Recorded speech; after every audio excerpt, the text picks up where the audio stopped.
أدي أبي عاوزله مسمن تتعرقنا حشنا مس أبي مس إساياس كده شمس إساياس معراء بحنسا علينا ولدنا توالدنا إنا أبزأوا نزي أجي كبير حزن كبير نبعات أكل معنا عننا دكنا بخار عند تحارد حلفنا إنا زي أخن حلفن كلنا إتنا يقدم نكاد أنتي جزية ملؤ باهي لسلاسة زنوارة جزية موائل نسيت رسيعه هيك من تعلنا أكبيت حزني نازلني أنا بس أبي يجي سكع هيك تقراين إلى تقت إتبيان تحقق وقت نبر دسي بدنا سلام كنا بردك أنا هنرئي الموتو ما يتولى زي ما ترى عينا دك أنا هنرئي دسي بدنا محمر يملسن كويلنا كم إنا هنقبر ده دحا سلام كن فتحي سلام بعلو تردي وقفه كذا كل خبرنا عدنا سلز هلو كل خبرنا يا أخي جيب لي قدم سلام كبرات تخاتلت ليلو تي خمي حديركم تملسنا مزيناكم علينا خمي وعلكم دحرتي متنققتان ناي سلام صاوعيتن ناي منغستي إثيوبيا شعبيان حوحاتن አሎ ዝبحال ሰራዊቶም ዳርጋ استفالالي منقسقاسات كريو حديروم አሎ بزلنا حبريتا ليلو تي في شعبيا አሎ ዝبحال الغفيف ሰራዊቱ عورو حنكاسو كنت كل ግዜ ዝገብሮ بشنخ بعل بادمن كوميلكا بتحتون زنايኦም حجر ከባቢታት بشنخ غرسرناي زناي زالامبسا ከባቢታት كوميلون عفار ገጽ بشنخ ناي بعل ጎቦታት مسعلن እዚ ግንባር ቡሬ بؤذر كوبو ኤርትራውያን ክንሶም ግን ኢትዮጵያውያን عفار ኢሉ አኻኺብዎም ዘሎ بملكع ملشا ኤርትራውያን ክንሶም ግን ከኣ ተቃወምቲ عفار ናይ ኢትዮጵያ ኢሉ አኻኺብዎም ዘሎ ነዚኦም ኩሎም ሓዊሱ ሻዕብያ بكل ቦታታት ሰራዊቱ ከቀራርብ ሓዲሩ ለብጀካቶም ናብ መላእ ትግራይ አትዮም ዘለው ማለት እዩ ብሸነኽ ራያ ዘለው ኣብ ከባድመ ጀሚሮም ክሳብ ሩባታት ተከዘ ተጸጊዖም ዘለው ብጀኮኦም ካልእ ተደራቢ ሰራዊት ናብ ኩሉ ዶባት አጸጋጊዕዎም ሓዲሩሎ ብዛዕባቲ መንግስቲ ኢትዮጵያ ዝሃቦ መጠንቀቕታን ዘቕረቦ ጸውዒት ናይ ሰላምን ዝኾነ ሓበሬታ ይሃበን ክሳብ ሕጂ ምናልባሽ ሎሚ دحر ጸኒሑ ተውጽኡ ክንሪና ክሳብ ሕጂ ግን ዝኾነ ዝበሎ የለን ሰራዊቱ ጥራዩ ከንቀሳቀስ ሓዲሩ ዘሎ ኣብ ማእኸል ትግራይ ዝርከቡ ሰራዊቱን ኣብ ተጠንቀቀም ዘሎ ምስ ሰራዊት ናይ ባህላውያን ጀነራላት ህወሓት ተሓጋጊዞም ወይ ተደማሚሮም ኣብ ተጠንቀቀም ዘሎ ሰራዊት ዞም ባህላውያን ጀነራላት ህወሓት ዝዎም ሰራዊቱን استفالالي አጀንዳታትን ዕላማታትን ናይ ኩናት ተዋሂቦም ኣብ ተጠንቀቃሎ ማዓስ ትጀምሩ እንታይ ትገብሩ ክንሕብረኩም ኢና ዝብል መምርሕ ብምሃብ ኣብ ተጠንቀቅ ገሊአን ኣሃታት ኣርምታት ናይ ባህላውያን ጀነራላት ህወሓት ኣብ ምኹዓት ድፋዕ ኣብ استفالالي በቃ ምንቅስቃሳት ሰፊሕ ምንቅስቃሳት ሰራዊት ኣብ ምግባር ኣጽዋራት ውን ኮሙ ስለዚ ትግራይ ከምታ ዓንተቦ ዝበልናዮ ከምታ ኣቀዲምና ቀትሩን ዝገለጽናዮ ሰፊሕ ምንቅስቃስ ናይ ሰራዊትን أصواراتن زرعي الله خوينا وقعوا خوينات كوينو ديق زبالة خوينات زجمرو لساعات زرعي اللي خوين زلو تقرأي بتعمي أب أزيو فتانن حدقنيان اوان ويكا ساعات بسي حالا زو خوينات زي مچم كمتنا ايتمالي بقولاتات تنبين دو بقوباتات تنبين عبيلكا عكاس برات حيسكا قلملا بزحي شيشو سراويت حيسكا ونن مورالن زلو سراويت حيسكا عواتات تقوانا تفلو يكونن حجي حدا ملع من اساي تقراي ازو خوينات زي ناي شعبيان هوحاتن عدما سلطانهم زناو حلون كابتا حاتاتنت تدحنو له هوحاتن مخانو ترديو من اساي تقراي كمتنا ايتمالي زنبرو ونن مورالن زلو من اساي ايترئن يخا اب تحتي بهلاويان جنرالات هوحات زلو تهدر سو فوليز غبرو ازيو كالاي ነገር ሎሚ بخلاشين አይኮነን ከምትናይት ማለት ነበረ ሰራዊት ድድድድ እንዳበልካ አይኮነን ፍላይ በመንግስት ኢትዮጵያ ማለት በቃ ምስምዕቡል ቴክኖሎጂ ዘዓጠቀ ድሮናትን ምስምዕቡል ቴክኖሎጂ ዘዓጠቀ አጽዋረን ድራዓት መካይንን ታንክታትን ምዚአን ይዘሎ ምዚአን ይኾን ሶ እዚ ኩናት እዚ ኣብ ትግራይ ቀልጢፉ ደው ዝብልን ንትግራይ ኣብ ሓደጋ ዘይእቱን ከም ዘይኮነ ክርዶ ይግባና ዝኹነታት እዚ ብጣዕሚ ካብ ጃማምሩኡ ጀሚሩ ሓደገኛ ምዃኑ ክንሪኦ ቀኒና መንግስቲ ኢትዮጵያ ኩለን ምንቅስቃሳት ናይ ሻዕብያን ናይ ህወሓትን ብደቂቕ እንዳተኸታተለ ኣጽዋራቶም ብዙሕ ዘለዎ ኣጽዋራቶም ይኹን ኣገዳሲ ዝበሉ ኣጽዋራቶም ይኹን ኣብ ዓይኒ ድሮን እትዩ ከመይ ገይሩ ክብርቅቆ ቀኒ ከመይ ገይሩ ክብንጥሶ ቀኒ ከመይ ገይሩ ክድምስሶ ቀኒ ርኢና የለና ባህላውያን ጀነራላት ህወሓትን ሻዕብያን ሰራዊቶም ውን ካበይ ናበይ ይንቀሳቀስ ኣሎ ንሪኦ ኣለና بسمين معراب تقرأ جميرو بوردات سلمتي بوجيرو ناب بعرايا سجيرو بشنخ عفار كهلا ملكع نمقيار بالتعمي أدنو كم تقنتات أتقامي جيرو يركب مالك حجوت يوم ذلوقا مزناي أبي أحمد ناي متن قطان متوعتان تتححزو بأرم سبعة بهال من السودان استشتت ناي دراما هادو بقى طرقاش زخونه خوينات انفتو نت خوينات ناب كالئ نمقيار بقى زخونه دراما كسرحو مدلاتهم زازيمم አሉ بوغيرم ناب عفار بوغيرم حجي بكل بوتاتات انديم تخوينات كجمرو زدالو زلو ግን ንመንግስቲ ኢትዮጵያ አቃልብኡ ንሰራዊት ኢትዮጵያ አቃልብኡ ንምቅያር ተባሂሉ ግን ብሸነኽ ዓፋርን ብሸነኽ ሰሜን ምዕራብ ትግራይን እንኮላይ ናብ ሓምዳይት ሰገራው ወታደራት ናይ አሃታት ናይ ሻዕብያ አለዋ ናብ ሓምዳይት በሱዳን ገይረም ማለት ብኡ ብምዕራብ ትግራይ ውን ካለ አንፈት ናይ ኩናት ንምቅያር ስለዚህ ንመንግስቲ ኢትዮጵያ ክንዲ ዝካሎም ሻዕብያን ህወሓትን ኣብ ከበባ ንምእታው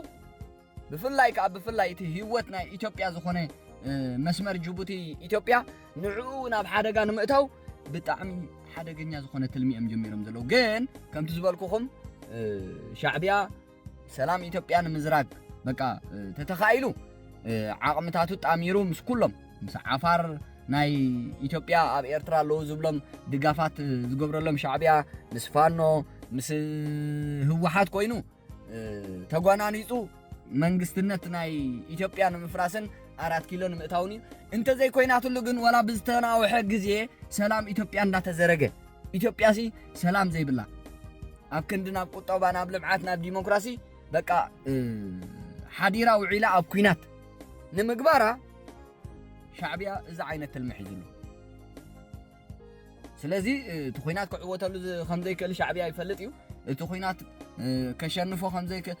ኣሸናፊ ኮይኑ ኣብቲ ኩናት ክወፅእ ከምዘይክእል ሻዕብያ ይፈልጥ እዩ እንታይ ደኣ በቃ ንኣብነት ከምቲ ዝበልናዮ ህይወት ናይ ኢትዮጵያውያን እዚ መስመር ጅቡቲ ኢትዮጵያ እዩ ንዕኡ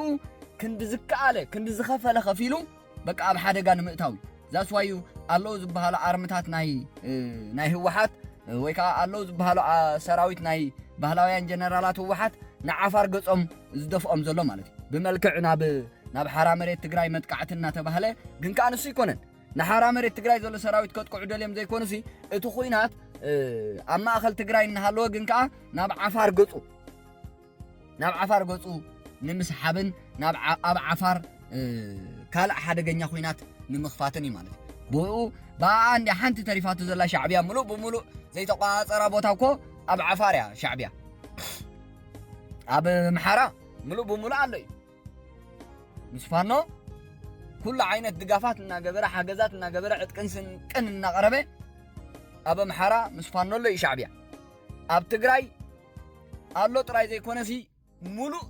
ኣጽዋሩን ሰራዊትን ሻዕብያ ኣብ ትግራይ ኣቐሚጡ እዩ ዘሎ ትግራይ ባዕሉ ዝመርሓ ዘሎ ትግራይ ባዕሉ ዘመሓድራ ዘሎ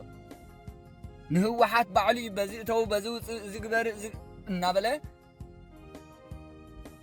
ሸኾርተት ከብላ ዝሓድርን ዝውዕልን ዘሎ ሻዕብያ ሕጂ ተሪፋቶ ዘላ ዘይተቋፃፀራን ዘይኣትዋን መስመር ዓፋር እያ መስመር ዓፋር ከዓ ንመንግስቲ ኢትዮጵያን ሰራዊት ኢትዮጵያን ኢትዮጵያ ቀይሕ መስመር እዩ ምክንያቱ ከምቲ ዝበልናዮ ህላወ ናይ ኢትዮጵያ ጅቡቲ መስመር ጅቡቲ ኢትዮጵያ ህላወ ናይ ኢትዮጵያ እዩ ኩሉ ንኢትዮጵያ ዘገልግልን ዝጠቅምን ቁጠባ በዛ መስመር እዚኣ በዛ ናይ ዓፋር ናይ ኢትዮጵያ በመስመር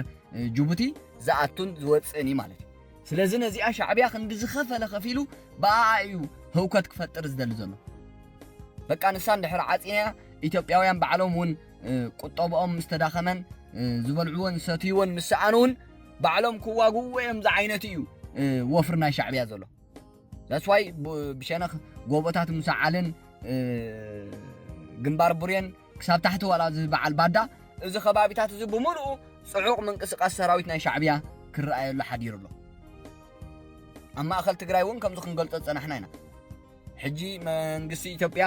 መፀዋዕታን መጠንቀቕታን ስለ ዘቕረበ ዘይኮነሲ ቀኒዩ ወይ ሻዕብያ ሰራዊት ንማእኸል ትግራይ ከእቱ ኣፅዋራቱን ማእኸል ትግራይ ከእቱ ኣብ ትግራይ ድላይ ክገብር ቀኒዩ ወይ ሶ መንግስቲ ኢትዮጵያ ነዚ ብኸመይ ይቋፀሮ ዝምልከት ከዓ ንሪኦ ኣለና ኢና ናብ ማእኸል ትግራይ ናብ ጫፋት ትግራይ ብኩሉ ቦታታት ኣሎ ዝበሃል ሰራዊትን ኣሎ ዝበሃል ምዕቡል ኣፅዋራትን ጋዕገልጠም ኩሉ ብምሉኡ ናይ ኩናት መሳርሒታት ናብ ጫፋት ናይ ትግራይ ከፀጉዖ ቀኒሎ መንግስቲ ኢትዮጵያ ስለዚ ዞም ሓይልታት እዚኦም ሰለስቲኦም ሻዕብያ ህወሓት መንግስቲ ኢትዮጵያ እቲ ኩናት ናብ ካልእ ቦታታት ከይቅይር ኣብ ማእኸል ትግራይ ንምግባሩ ኩሎም በብዝጥዕሞም ናብ ማእኸል ትግራይ እዮም ዝጎዩ ዘሎ ዓፋር ከምቲ ዝበልኩኹም መማረፂ እዩ ኢትዮጵያሲ በቃ ተኽኢልና ጎረርኣን ሓንቀላ መንገዲ ኢሎም እዮም ኣቕሪቦሞ ዘለዉ እምበር ኣብ ማእኸል ትግራይ እዮም ሓመድ ክሳቱ እዩ ሒዞሞ ዘለዉ ንስ እዩ ስለዚ ተጋሩ ነዚ ኩነታት እዚ ተረዲእኹም ብፍላይ ከዓ ብፍላይ እቶም ስቕታ መሪፅኩም ዘለኹም ፖለቲከኛታት ኩኑ ኣክቲቪስታት ዩቱበራት ኩኑ ጋዜጠኛታት ጸለውታ ኣካላትን ስቕታ መሪፅኩም ዘለኹም እዚ ኩናት እዚ ጽባሕ ንግሆ ንዓኹም ጥራይ ዘይኮነስ ንምልእቲ ትግራይ እውን ዘስእን ስለ ዝኾነ ካብ በኣግኡ ገና እውን ጽቡቕ ገይሩ ከይጀመረ ናይ ምጅማር መንገድታቱ ጽቡቕ ገይሩ ከይሓዘን ሃለወ ክትቃወሙን ድምፅኹም ክተስምዑን ንዓለም ክተርእዩን ንዓለም እውን ክትእምኑ ኩነታት ብፍላይ ምንቅስቃሳት ናይ ሻዕብያ ኣብ ማእኸል ትግራይ ንዚ ናይ መንግስቲ ኢትዮጵያ ዝራጎድ እኳስ እዋሓቁ መንግስቲ ኢትዮጵያ ትግራይ ብምልእታ ኣብ ትሕቲ ሻዕብያ ኣላ ክትብሉ ሓበሬታ ከተቕርቡ መራጎዲ ይግባኣኩም እዩ ኩሉስ በቃ ገሌኹም ሲ ትዝገርመንስ ንህወሓት ኣይትድግፉን ኢኹም ክንሪአኩም ከለና ግን ከዓስ እዚ ብሻዕብያ ዝግበር ዘሎ ኣብ ማእኸል ትግራይ ምንቅስቃሳትን ትግራይ ናብ ዲቕ ዝበለ ኩናት ናይ ምእታውን ዝኾነ ተቃውሞታት ክተስምዑን ክተርእዩን ዘይንሪአኩም ኣበይ ሎ ዳኣ ተዓቕሙኹም ሕጂ ወን ህወሓት ኣይንቃወማ ኣይንድግፋና ህወሓት ስልጣና ናብ ህዝቢ ክተረክብ ኣለዋ ዶ ገለገለ እዝታት ክትዛረቡን ክትብሉን ንሪአኩም ኢና እሞ እዚ ኩነታት ናይ ሻዕብያ ኣብ ትግራይ ዘሎ ዳኣ ዘይትገልጽዎ እዚ መንግስቲ ኢትዮጵያ ዘቕርቦ ዘሎ ዳኣ ድጋፍ ዘይትገብሩሉ መረጋገፂ ዘይትህብሉ ኣብ ማእኸል ትግራይ እንዲኹም ዘለኹም ከመይ እዚ ኩነታት ወርዳን እንዲሁ ኣብ ማእኸል እዚ ንምክሓሊ ይኮነን ኣብ ማእኸል ኣብ ውሽጢ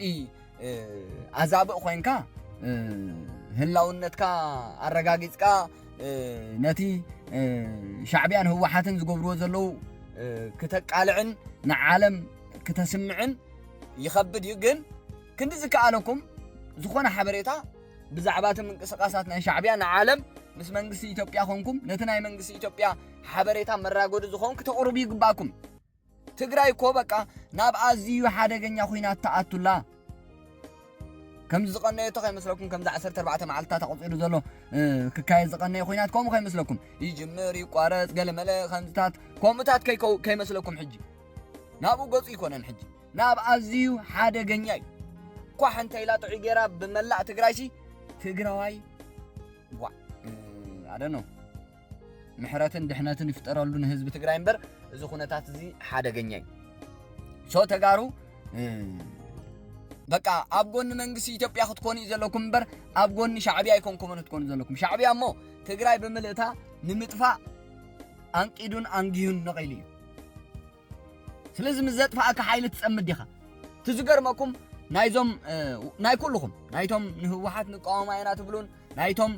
ባራዩ ደገፍቲ ናይ ህወሓትን ሲ ነቲ ኣብ ሓራ መሬት ትግራይ ዘሎ ሰራዊት ሓይሊ ሰላም ትግራይ ባንዳ ሸያጣ ዓዱ ከሓዲ ትብልዎ ህወሓት ምስ መን እያ ዘላ ህወሓት ምስ መን እያ ፀሚዳ ዘላ ናብ መን እያ ባንዳ ኮይና ዘላ ናይ መን ልእኽቲ እያ ኮይና ዘላ ንህዝባ ክሒዳ ምስ ሻዕብያ ፀሚዳ ዘላ ንህዝባ ክሒዳ ምስ ሻዕብያ ተመሓዝያ ዘላ ንህዝባ ክሒዳ ትግራይ መናሃርያ ኮይናት ናብ ዘይቲ ድሕነሉ መንገዲ ከተምርሕ ትገብር ዘላኮ مش ተላኣኺት ናይ ሻዕብያ ዝኾነት ልኡኻት ናይ ብልጽግና ማለት ኮ ንኢትዮጵያ ዝመርሕ ዘሎ እዩ በጀት ካብ ብልጽግና ይኮን ካን ትረክብ መጓዓዝያ ኣየር ብብልጽግና ይኮነን ዝፍቀደልካ ማይን መብራህትን ኤሌክትሪክን ማይን መብራህትን ቴሌፎንን ኢንተርኔትን ካብ ብልጽግና ይኮን ካን ትረክቦ እቲ ትዛረበሉ ዘለኻ ማሕበራዊ ሚድያ ኮ بفقد ناي منغسي إثيوبيا يو نسن دار خب كايس نبا على خامس شعبية تميدكاس نتن إثيوبيا ونو تارغاغيت مس إثيوبيا وغين زل حيلي باندا شياط عدو ببلصغنا زمولن ببلصغنا زئلن نابلكا ابل عليو ناي صلمه وفرتات وأرى يحفركم تزغر منسي حفرت سبعونت كبر زبال اب تግራይስ ሻዕብያ مساعته كله طفي حسبونه ناب ሻዕብያ زخدع ناب ሻዕብያ زوغነ ዲዩ ከዳዕ ናብ ኢትዮጵያ ዝወገነ ትግራይ ኮ ኢትዮጵያ ትግራይ ኢትዮጵያ እያ ስለዚህ ኣብዘ ከተስተኻኽሉ ወይ ግባአኩም ይተጋሩ ቶም ደገፍትን ባራይን ናይ ህወሓት ንብሎም ንሶም ጸማማት እዮም ናይ ኮብዶም ጉዙኣት ስለ ዝኾኑ በቃ ዝኾነ መንገድና ህወሓት እንድሕርዳ ክቃወሙን ሸለል ክእዝን ድሕር ጀሚሮም እታ ናብ ከብዶም ተኣቱ ካብ ህወሓት ዝረኽብዋ ንሳ ስለትጎድሎም ኣይክእልዋን እዮም ኣይገብርዋን እዮም ስለዚ ክሳብ ዕለተ ጥፍኣት ናይ ህወሓት ኣብ ጎን ህወሓት እዮም ዘም ኣካላት እዚኦም ጠፊኣና ሃለወቱ ናይ ኣምኑን እዮም ኣይከኣምኑን እዮም ስለዚ ደቂ ዓበይቲ ኩነታት ናይ ትግራይ ብፍላይ ከዓ እቲ መንግስቲ ኢትዮጵያ ድሕር ዘቕረቦት ናይ መጠንቀቕታን መፀዋዕታን ናብ ሻዕብያ ጽዑቕ ምንቅስቓሳት ናይ ሰራዊት ዝረኣየሉ ኮይኑሎ ዶባት ኢትዮጵያን ኤርትራን ኣብ ማእኸል ትግራይ እውን ናይ ዘን ኣርምታት ናይ ባህላውያን ጀነራላት ህወሓት ጽዑቕ ምንቅስቓሳትን ዝተፈላለዩ ንጥፈታት ወተሃደራዊ ንጥፈታት ክገብራ እየን ዝረኣያ ዘለዋ እቲ ኩናት ኣደኖ ብኸመይ እዩ ክዝሕል ከመይ እዩ ክኸውን መወዳእትኡ يفرح بطعمي زفرح سلام يفطروا له حزب تግራይ سلام لحزب ኤርትራ لحزب ኢትዮጵያ ንመላእ ተኸባቢና ክሳብ መወዳእታ መደበይ ምሳይ ስለጽናሕኩም ኣመስጊነ ንሎም ዝበልኮ ተወሳኺ ሕጽር ዝበለ ምዕባሌታት ናይቲ ኣብ ዶባት ኤርትራን ኢትዮጵያን ዘሎ ነዚ ክትሰምዑ ጽናሕኩም ይዝመስል ቴንክ ዩ ኣብ ናይ ዳሓር መደብና ክሳብ ንራኸብ ሰላም ጽንሑ